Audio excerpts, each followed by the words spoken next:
one to be the first one to speak. And then I dash very quickly here.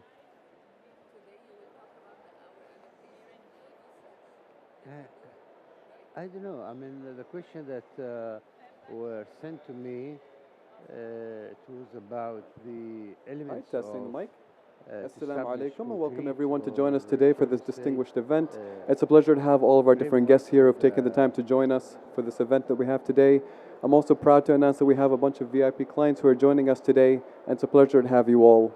It's a very interesting topic, and it's something we're going to have a lot to discuss. I'd like to also say that today we're starting off with a very interesting announcement. For those who were not here for the previous week, you might have missed the opportunity to witness the announcement of the 2050 roadmap that was released by the Ministry of Climate Change and Environment. And what it mainly does is give us the opportunity to understand exactly what some of the work that we need to do in this country is in order for us to try to advance in our efforts to try to mitigate climate change and work towards carbon neutrality and net zero. With this in mind, there's many different strategies that we can try to utilize and mobilize. And today we're going to talk about one very important one as well, which is the transition towards green economy. This is an opportunity for us to try to mobilize different efforts with respect to the private sector for us to make a big change, for us to do a lot of different work in order to make this happen. And this is a great opportunity for me to also discuss and introduce to you an interesting initiative that's come across to make this possible. And that is the Green Alliance, or the Global Alliance on Green Finance, or green economy. This opportunity was put together both through the implementation of the UAE government in addition to the World Green Economy Organization.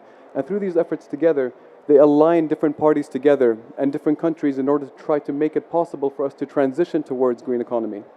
For those who are not aware of what green economy represents, it's an opportunity for us to continue to advance and implement the work that's necessary for us to achieve a growth in our economy while still preserving and protecting the environment. There's a lot of work that needs to take place for this to happen, and there are three main pillars that come together to make this possible. In this primary situation, we're talking about capacity building, technology transfer, and also access to finance. And this is something that we can try to do by both mobilizing the finance providers in addition to the implementation experts. We have a very interesting discussion that's going to be taking place today, and I'm looking forward to explaining just a little bit more about some of the different events we're going to be looking at. And it's going to be a relatively long session, but we look forward to your contribution to the event. We have also a bunch of high-level speakers who will be joining us today, so please do stick around if you're interested, and it'll be a great opportunity. But before we begin, I'd like to start off by showcasing a video that we prepared specifically for this event.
Okay, now with this, I'm going to begin by just introducing the first segment of our session today. The first one is known as the role of green economy in nature-based solutions. And just as a general brief, the session itself aims to address climate-related challenges in the context of the MENA region, such as air, water, and soil pollution, with the adoption of the inclusive and holistic lenses to climate change through nature-based solutions and climate justice. The session will furthermore emphasize the importance of international partnerships, social innovation, and private sector engagement to provide an essential solution to the development of nature-based solutions. With this, I'd like to begin by just having the opportunity to introduce His Excellency Saeed Al-Tayer to join us today for a keynote speech on the topic.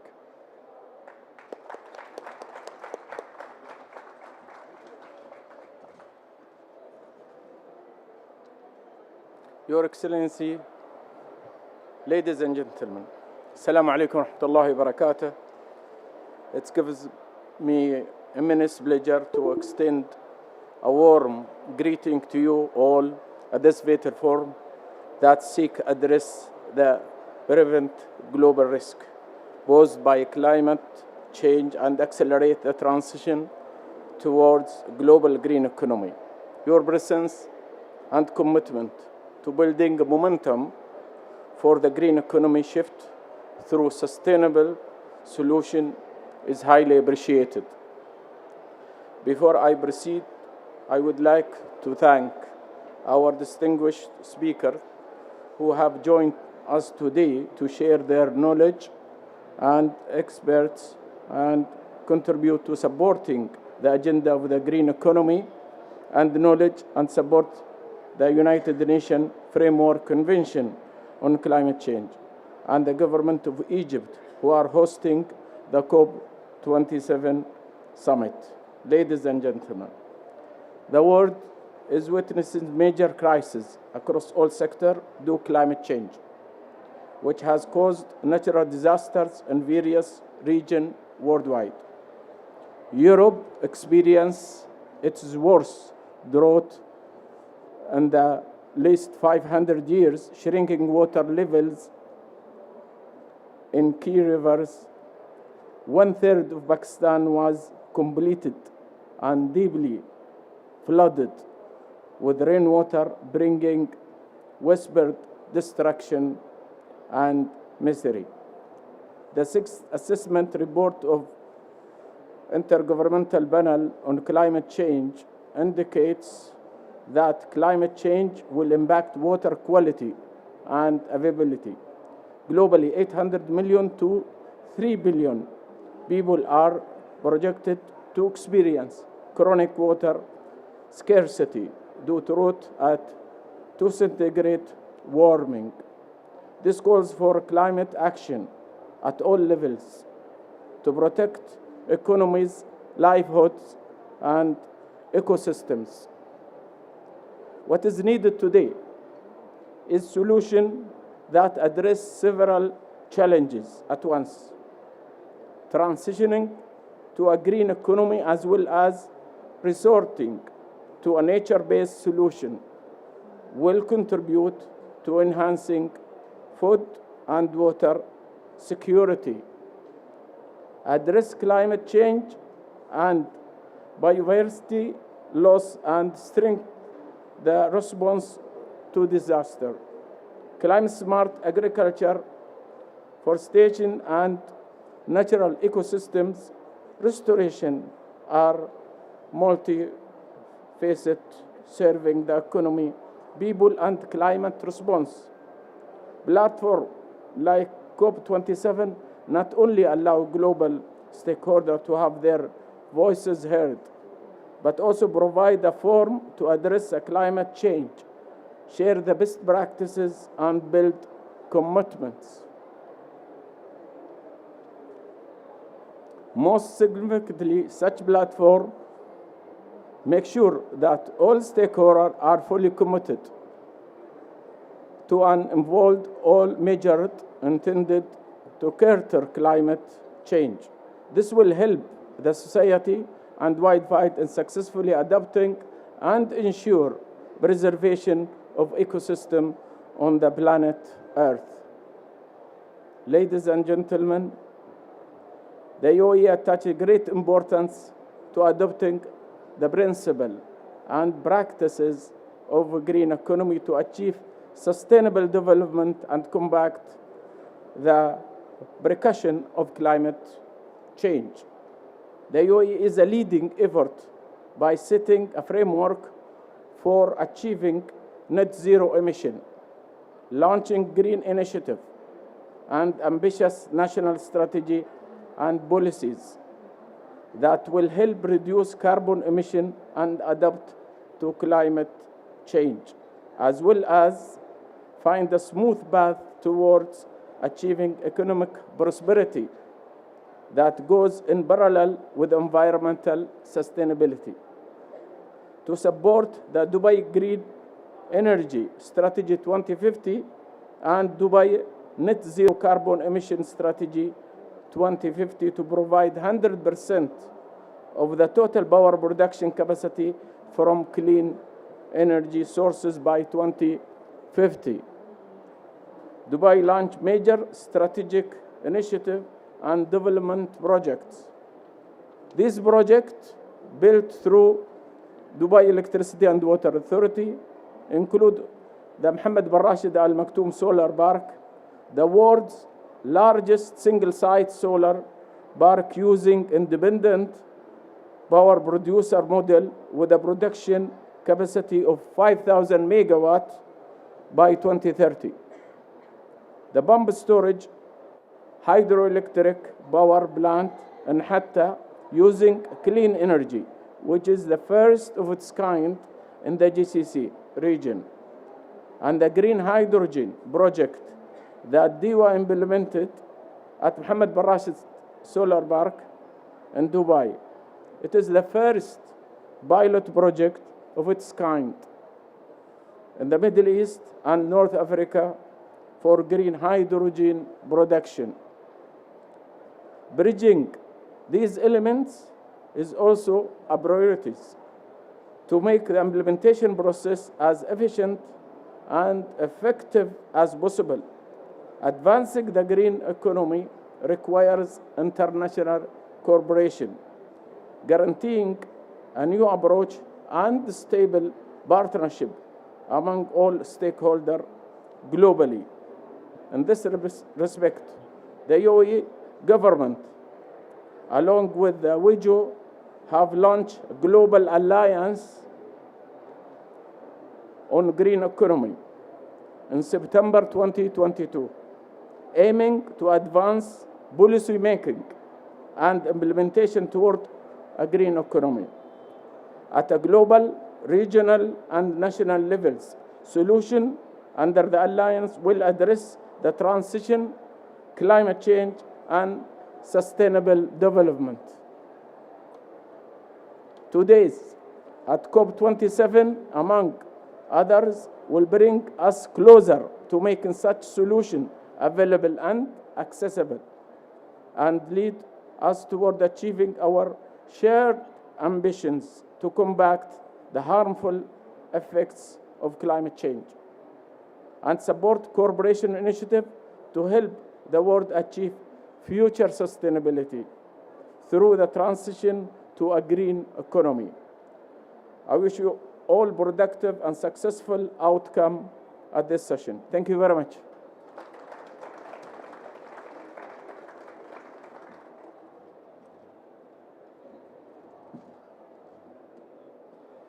Thank you very much, Your Excellency, as well for setting the scene for the discussions that are going to be happening later today. Now, I'd like to begin again by just reintroducing the topic here. We're looking at the role of green economy in nature-based solutions, and we're going to begin with a very interesting panel discussion on the topic as well with a sequence of different experts. I'd like to begin by introducing our moderator for the session, which is David Ramos, the Senior Manager for Sustainability at HSBC Middle East. Come on by. In addition, I'd like to introduce our speakers for today. First, we have Lovisa Bergman, Climate and Environment Lead at Accenture Development Partnerships. We have Dr. Mustafa Fouda, National Focal Point at CBD of Egypt. We have Ahmed Ibn Butti Al-Morhabi, the Chairman of Dubai Supreme Energy Council and WGEO Board Member. We have Nick Robbins, Professor in Practice for Sustainable, Grantham Research Institute on Climate Change and Environment at the London School of Economics. And finally, joining us virtually, we have Mikel Liu Kisong, the Senior Employment Intensive Specialist at ILO.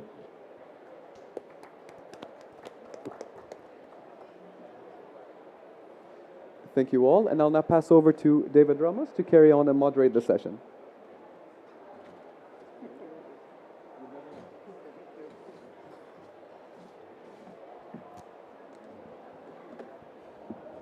Hi, everyone. Thank you for coming to this session. Can you hear me all right over there? Good, perfect. So we found out that we are a little bit short on time, so I'm going to ask all the panelists to keep the answers quite short. And I have a nice introduction, but I'm going to need to skip it just to make sure that we maximize the time that the speakers can actually talk about. So I'll just going to jumping into the topic. Obviously, we're here talking about climate, nature-based solutions, but also about just transition, how we make sure that this transition is made in a just and equitable way, and we are also integrating those just transition aspects into the nature-based solutions projects. So I would like to start with Your Excellency Ahmad, setting the scene in the UAE a little bit from since we are in the UAE pavilion. Climate change dilemma has gained momentum across the globe to reduce carbon emissions and take actions that can deliver results very soon. Obviously, we cannot talk about nature-based solutions without actually talking about the potential of carbon sequestration. But I would like to ask you more from a wide perspective, what is the UAE doing? What actions is Dubai and the UAE in particular taking towards carbon abatement and improved nature-based solutions projects? Thank you very much for this important question, and thanks to the invitation. I wish to start that saying in UAE we had started very early from our grandfather, the founder of UAE, Sheikh Zayed bin Sultan Al Nahyan. He founded the green economy from that day, where we started preserving our environment and resources. And the transition to the green economy, of course, started at that early, but we took definitely in UAE the actions, and we set up the strategies, we set up the action plans, and we immediately did not wait for any further. Actually, we implemented what we had as in our roadmap, and we therefore came to a very forward position into the implementation phase. And in Dubai, for example, our project already we had reached in Sheikh Mohammed bin Rashid Solar Park almost 2,000 megawatt in production, and before even 2030 we will be reaching that 5,000 megawatt. And in our capital Abu Dhabi, we had already reached 5,000 nuclear project ongoing, and also we have outside project through the Masdar institution outside UAE. So it's very so we are very comfortable with our position. I think we are leading the Middle East toward our objective, which is reaching the net zero by 2050. We had already studied carefully the scenarios, and reduction or net zero by 2050 is absolutely very possible. And I think the intermediate target of 30% by 2030 is we are going to far exceed it for sure. And we look forward definitely to see all of you again in COP 28 in Dubai. Thank you. Thank you, Your Excellency. I couldn't agree more. I've been living in Dubai for 7 years now, more than 7 years, and I have seen very close the transformation. It was already at the forefront sustainability in everything they do, but I can see that has taken more and more momentum over the last 4 or 5 years even. So it's great to see that. Michael, so we don't, sorry, you're drinking now, but so we don't forget that you're there remotely. I want to bring you to the conversation now. Obviously, we've all heard about nature-based solutions. We've also heard about just transition, but it was not very clear to me until very recently how these things merge together. Can you tell us a little bit how do we make sure that MBS, when MBS projects start to scale up, they do it in a just and equitable way, and what concept from the ILO you are considering for these projects? Thank you very much, David, and good afternoon or morning to everybody. It's a pleasure for me to be able to join you, even if it's remotely. On the question of just transition, I mean, I think it's worth stepping back a little bit and think where it comes from. So, many of us are familiar with the term just transition, probably mostly in the kind of energy transition discussions, where we've seen that workers in the fossil fuel industry perhaps need to shift into other forms of energy, and this then requires reskilling and a lot of other interventions to make that possible. But I think that the just part of it is that what we as ILO are striving for is that these transitions are not done on the back of workers or communities.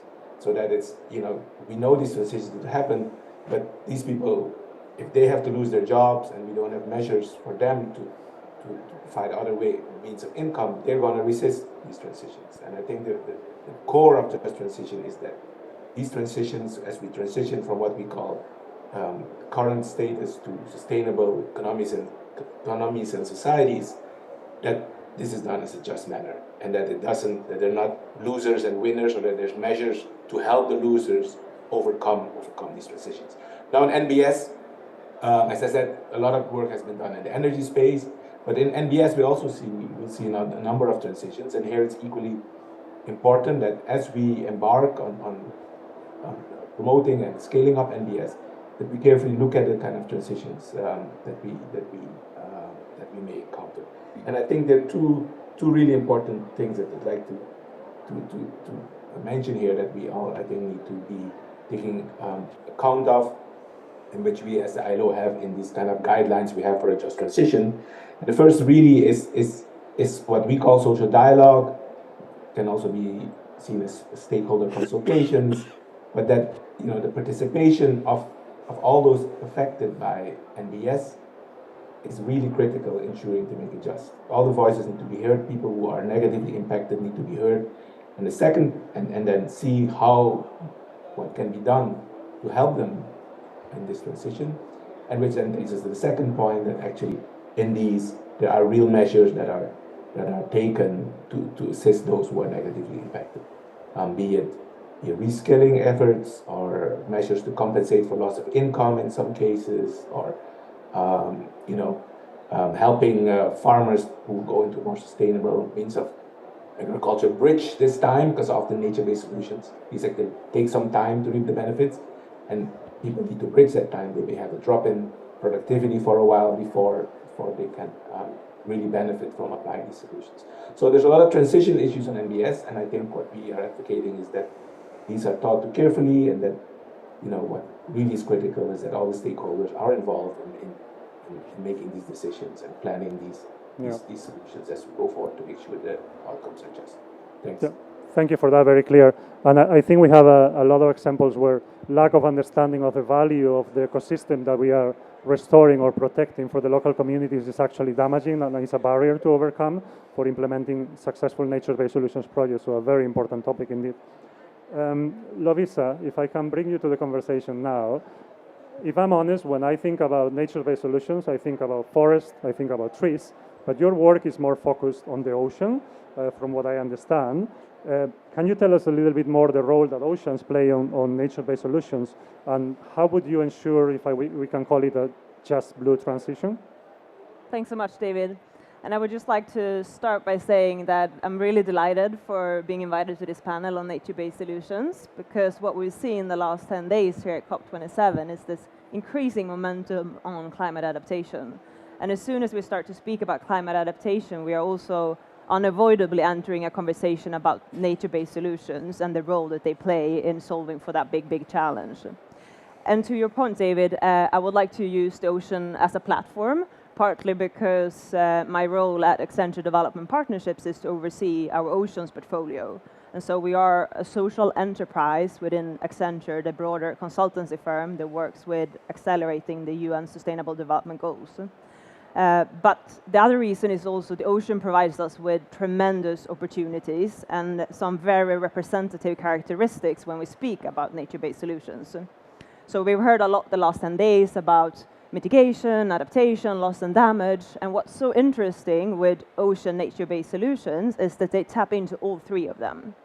So if you think about the mitigation agenda, currently today, our ocean nature-based solutions are absorbing 30% of the global GHG emissions. So they're critical in order to restore our current atmosphere. And on an adaptation perspective, they're providing livelihoods and food security with some of the most marginalized communities in the world. And if you think about loss and damage, mangrove forest, for example, has a specific capacity to also act as this first line of defense. So by strengthening and protecting local communities from flooding, extreme weather events, and all of this is really showing the importance. So we were part of a study earlier this year that tried to assess what's the value at risk if we look at mangrove as just one example. And what we found is that without our current mangrove forest, 15 million additional people would be impacted by flooding on an annual basis. And that's just the human element. And if you add the economic potential of that, we're seeing the value at risk is as much as $65 billion a year.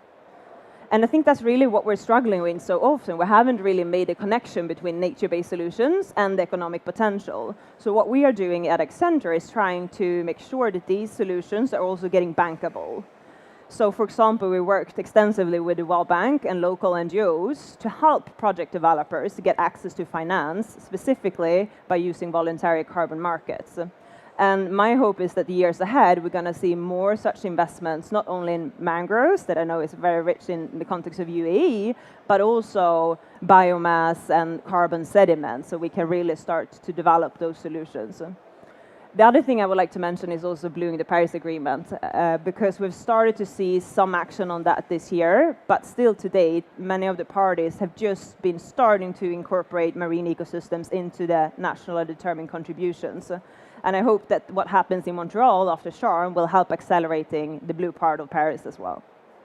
That's great, and it's very good because it flows very well that you actually talked about finance and the potential economic benefits, because my next question for Dr. Mostafa is about what do you think from a local perspective, what is the value of could you think even that nature-based solutions can help actually drive economic value for the country?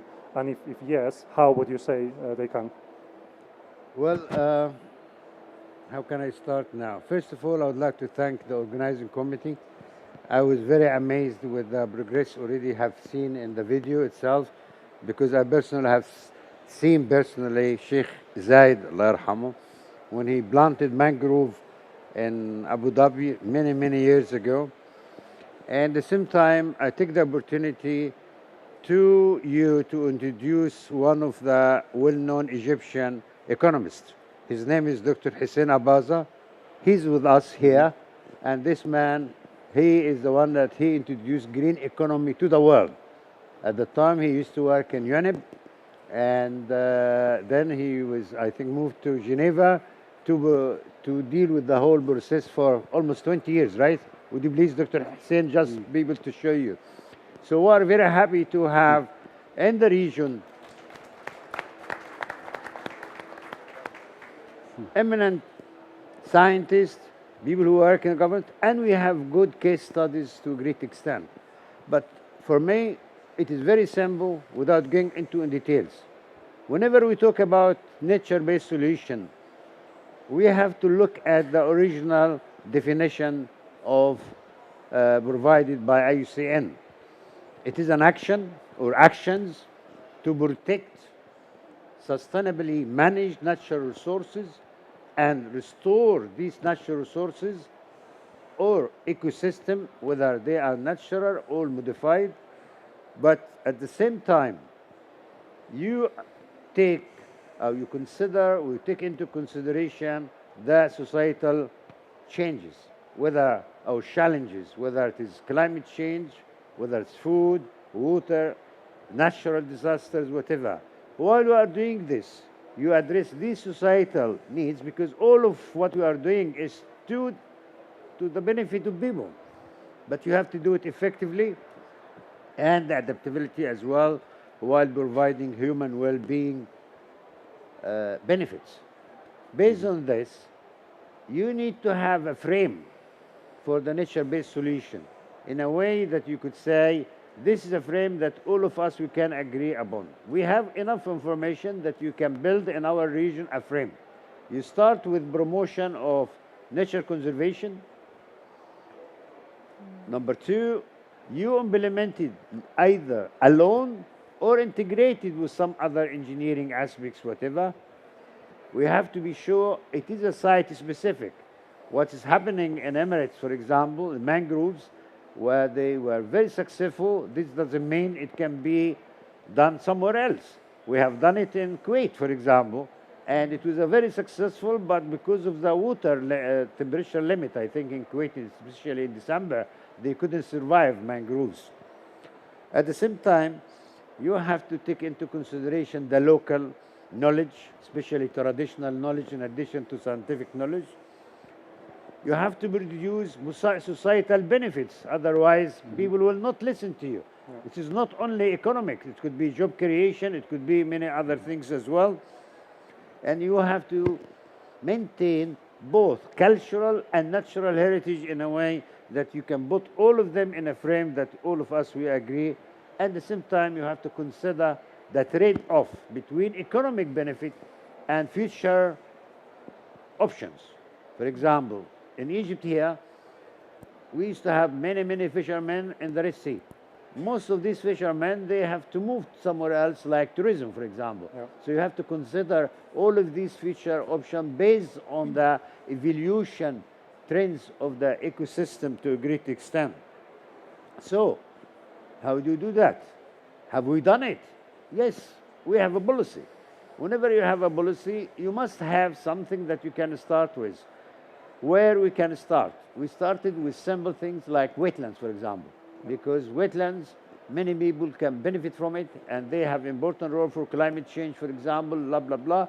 And we look at all of the issues of nature-based solution, and it turned out that sometimes you can change challenge into opportunities, especially when you have waste treatment panels, for example, or sewage panels, where if you manage it properly, you can end up with changing the attitude, or at least you explore the opportunity where you get people who are attracted to birds, for example. They can go and see the site and enjoy it. At the same time, you can provide jobs and many other things.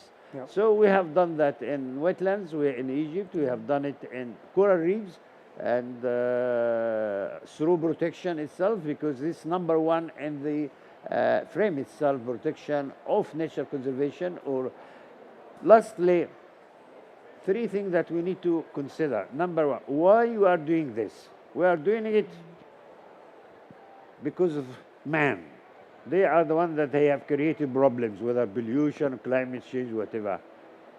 You are doing it for men through sustainable use of these resources, whatever. We are doing it with man as well, man and woman certainly, through partnerships at nature. You know, we have seen many initiatives and many projects that already been in the ground. So a lot can be said, but I think Thank you. I have to stop here. Thank you. Yeah, thank you very much for that. So, a lot of potential opportunities that we need to further develop.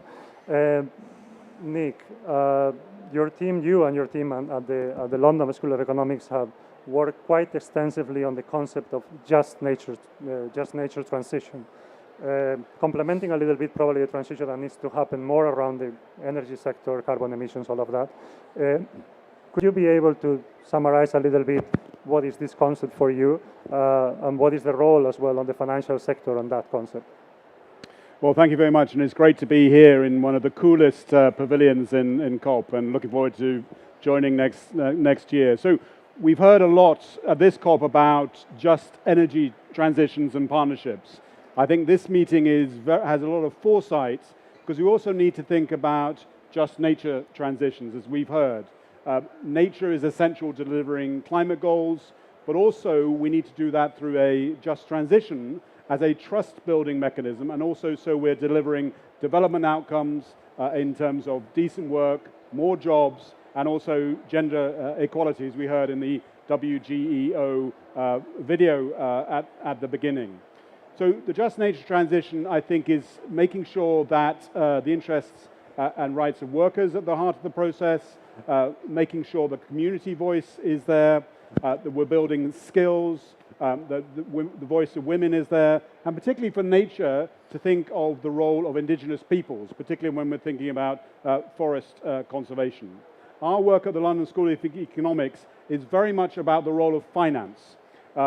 We have established an alliance called FAHITA, the Finance and Just Transition Alliance, which includes banks such as HSBC, big investors, community groups, and so on.